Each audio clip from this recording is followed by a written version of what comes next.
بسم اللہ الرحمن الرحیم۔ السلام علیکم ناظرین، یہ سن کر آپ سمجھ گئے کہ ابو عبیدہ کمزور اور نازک طبیعت کے آدمی ہیں، رومیوں کے ساتھ مقابلہ کی صلاحیت و ہمت نہیں رکھتے، لہذا ان کی جگہ حضرت خالد بن ولید المخزومی کو مقرر کر دینا چاہیے۔ آپ نے اس کے متعلق مسلمانوں سے مشورہ کیا، سب نے جواب دیا کہ واقعی آپ کی رائے زیادہ مناسب ہے۔ آپ نے حضرت خالد بن ولید رضی اللہ تعالیٰ عنہ کو حسب ذیل خط تحریر فرمایا۔ حضرت ابو بکر صدیق رضی اللہ تعالیٰ عنہ کا حضرت خالد بن ولید رضی اللہ تعالیٰ عنہ کے نام مکتوب۔ بسم اللہ الرحمن الرحیم۔ از طرف عبداللہ عتیق بن ابو قحافہ بجانب خالد بن ولید، السلام علیکم۔ میں اس خدا کی تعریف کرتا ہوں جس کے سوا کوئی معبود نہیں، اور ان کے نبی صلی اللہ علیہ وآلہ وسلم پر درود بھیجتا ہوں۔ میں تمہیں مسلمانوں کے لشکر پر صفہ سالار مقرر کر کے رومیوں سے جنگ کا حکم دیتا ہوں۔ تم اللہ عز و جل کی مرضی ڈھونڈنے اور خدا کے دشمنوں کے قتل کرنے میں جلدی کرو، اور جن لوگوں نے خداوند تعالیٰ کے راستے میں دل کھول کر جہاد کیا ہے تم بھی ان میں شامل ہو جاؤ۔ اس کے بعد یہ آیت لکھی، اے ایمان والو، کیا میں تمہیں ایسی تجارت بتلاؤں جو تمہیں سخت عذاب سے نجات دے دے؟ میں تمہیں ابو عبیدہ رضی اللہ تعالیٰ عنہ نیز ان کی فوج پر حاکم مقرر کرتا ہوں۔ والسلام علیکم۔ یہ حکم نامہ نجم بن مفرع القطانی کو دے کر روانہ کیا۔ وہ اپنی اونٹنی پر سوار ہو کر عراق کی طرف چلے۔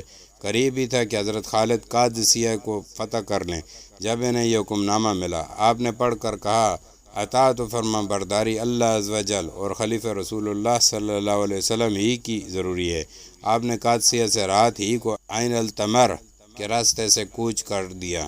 ابو عبیدہ رضی اللہ تعالیٰ عنہ کو ان کی معزولی اور اپنے شام آنے کی اطلاع دی اور لکھا، حضرت ابو بکر صدیق رضی اللہ تعالیٰ عنہ نے مجھے افواج اسلام پر سردار مقرر فرمایا ہے۔ جب تک میں آپ کے پاس نہ پہنچ جاؤں اس وقت تک آپ اپنی جگہ سے حرکت نہ کریں۔ والسلام علیکم۔ عامر بن طفیل دوسی کو جو افواج اسلام میں ایک بہادر سپاہی تھے یہ خط دے کر روانہ کیا۔ یہ خط لے کر شام کی طرف چلے۔ حضرت خالد بن ولید رضی اللہ تعالیٰ عنہ جس وقت ارض سماوہ میں پہنچے تو فرمایا، لوگو، اس ملک کا سفر بغیر سیراب کنندہ چیزوں اور بدوں زیادہ پانی کے نہ کرنا چاہیے، کیونکہ اس جگہ پانی کی قلت ہے اور ہمارے ساتھ لشکر ہے۔ آپ لوگ مشورہ دیں کہ کیا کرنا چاہیے۔ رافع بن اسیرۃ الطائی نے کہا، اے امیر، اگر آپ میرے مشورے پر عمل کریں تو بہت بہتر ہے۔ آپ نے فرمایا، خدا تعالیٰ تمہیں ہدایت بخشے، جو تمہاری رائے میں آیا ہے کرو۔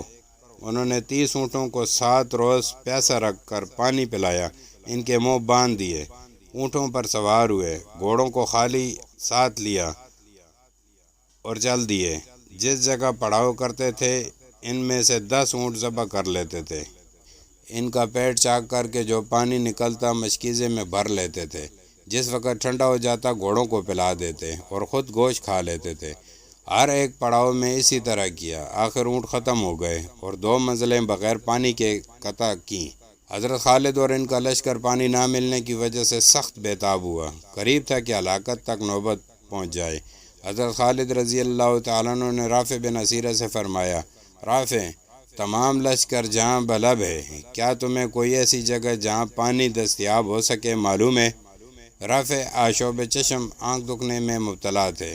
انہوں نے کہا، اے امیر، جس وقت قراقر اور سوا کے مقام میں ہم پہنچ جائیں تو آپ مجھے اطلاع دیں۔ لوگوں نے چلنے میں سرعت سے کام لیا، حتیٰ کہ اکثر سپاہی قراقر اور سوا کے مقام پر پہنچ گئے اور بعض پیچھے رہ گئے۔ رافع کو اس جگہ کی اطلاع دی گئی۔ یہ بہت خوش ہوئے۔ آپ اپنے امامہ کا پلو آنکھ کے اوپر سے اٹھا کر اپنی سواری کو لیے دائیں بائیں پھرنے لگے۔ لوگ آپ کے چاروں طرف حلقہ کیے آپ کے ساتھ ساتھ تھے، یہاں تک کہ ایک جال پیلو کے درخت کے پاس پہنچے۔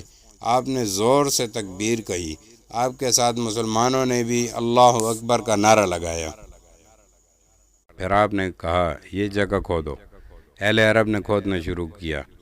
دفعتاً دریا کی طرح پانی کا ایک چشمہ بہنے لگا۔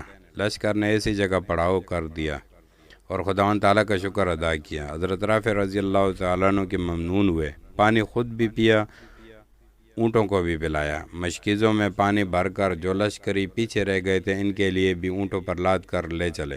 پانی پی کر ان لوگوں کے دم میں دم آیا اور وہ بھی لشکر میں آ ملے، یہاں تک کہ کچھ دیر آرام کر کے لشکر تیزی کے ساتھ چلا، حتیٰ کہ ارکا کے مقام میں ایک روز کا راستہ باقی رہ گیا تھا کہ ایک ایسی جگہ پر پہنچے جہاں ایک سرائے یا بیٹھک بنی ہوئی تھی۔ وہاں چند بکریاں اور اونٹ بھی موجود تھے۔ مسلمان اس غرض سے کہ دشمن کا کچھ حال یا اپنی قوم کی خیریت معلوم ہو چرواہے کی تلاش میں ہوئے۔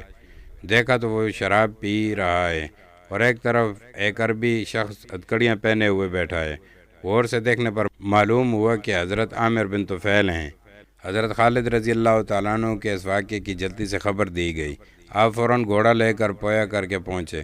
حضرت عامر بن طفیل رضی اللہ تعالیٰ عنہ کو دیکھ کر آپ نے تبسم کیا اور فرمایا، ابن طفیل، تم یہاں کس طرح قید ہو گئے؟ انہوں نے جواب دیا، اے امیر، میں ان سرائے والوں کے پاس اس غرض سے آیا تھا کہ مجھے پیاس اور گرمی بہت زیادہ معلوم ہو رہی تھی۔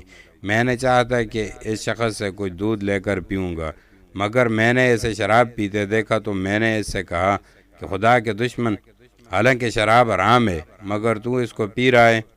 اے الامیر، اس نے اس کے جواب میں کہا کہ یہ شراب نہیں ہے بلکہ پانی ہے، تم جھک کے دیکھو تاکہ اس کی بو اور رنگت سے تمہیں یقین ہو جائے کہ یہ پانی ہے۔ اگر شراب ہو تو جو چاہو تم مجھے سزا دے سکتے ہو۔ میں اٹھنی سے اترا، دو زانو ہو کر بیٹھ گیا تاکہ گلاس کو سونگھ کر معلوم کر سکوں کہ کیا چیز ہے۔ اس نے اچانک میرے ایک لاٹھی جو اپنی ایک بغل میں دبائے ہوئے تھا اس زور سے ماری کہ سر پھٹ گیا۔ میں ایک طرف کو پلٹا تو اس نے جھپٹ کر فوراً میرا بازو پکڑ کر ایک رسی سے باندھ دیا اور کہا کہ شاید تو محمد بن عبداللہ کے آدمیوں میں سے معلوم ہوتا ہے، میں تجھے اس وقت تک نہیں چھوڑوں گا جب تک میرا آقا بادشاہ کے پاس سے نہ آ جائے۔ میں نے کہا، اہل عرب میں سے تیرا آقا اور مالک کون ہے؟ اس نے کہا، قدع بن واصلہ ہے۔ حضرت میں 3 روز سے اسی حالت میں ہوں۔ یہ جس وقت شراب پیتا ہے تو مجھے سامنے بٹھا لیتا ہے اور پھر پیالے کا تلچھن میرے اوپر پھینک دیتا ہے۔ حضرت خالد رضی اللہ تعالیٰ عنہ نے جس وقت عامر بن طفیل سے یہ قصہ سنا تو آپ کو بہت زیادہ غصہ آیا اور اس کے سر پر زور سے تلوار کا ہاتھ مارا کہ وہ بے ہوش ہو کر گرا اور مر گیا۔ مسلمانوں نے اونٹ اور بکریوں کو تاراج کر دیا، سرائے کی بنیادیں کھود ڈالیں اور آپ کو قید سے چھڑا لیا۔ حضرت خالد رضی اللہ تعالیٰ عنہ نے ان سے دریافت کیا کہ میرا وہ خط کہاں ہے؟ انہوں نے جواب دیا کہ میرے امامہ کے ایک بیچ میں ہے، اب تک اس کی کسی کو خبر نہیں ہوئی۔ آپ نے فرمایا، اسے لے کر حضرت ابو عبیدہ رضی اللہ تعالیٰ عنہ اور ان کے لشکر کے پاس فوراً چلے جاؤ اور ہوشیاری سے رہو۔ یہ سن کر حضرت عامر سوار ہو کر شام کی طرف روانہ ہو گئے۔ واقعی کہتے ہیں کہ حضرت خالد رضی اللہ تعالیٰ عنہ نے اپنے لشکر کو کوچ کا حکم فرمایا۔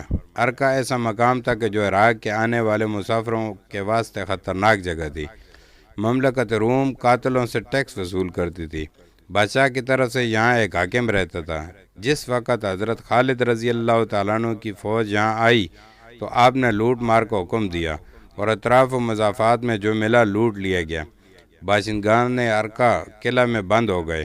یہاں حکمہ روم میں سے ایک حکیم رہتا تھا جس نے علاوہ دیگر علوم کے فن معلمہ بھی حاصل کیا تھا۔ جس وقت اس نے مسلمانوں کے لشکر کو دیکھا رنگ فک ہو گیا اور کہا، اپنے دین کی قسم، وقت آ گیا ہے۔ ارکا والوں نے پوچھا، کیسا وقت؟ اس نے جواب دیا کہ میں نے علم معلمہ میں اس قوم کا ذکر پڑھا ہے، اس میں لکھا ہے کہ عراق کی طرف سے جو سب سے اول یہاں علم آئے گا وہ فتح اور نصرت کا علم ہوگا۔ رومیوں کی ہلاکت اور بربادی کا زمانہ قریب ہوگا۔ اس لشکر کو تم غور سے دیکھو۔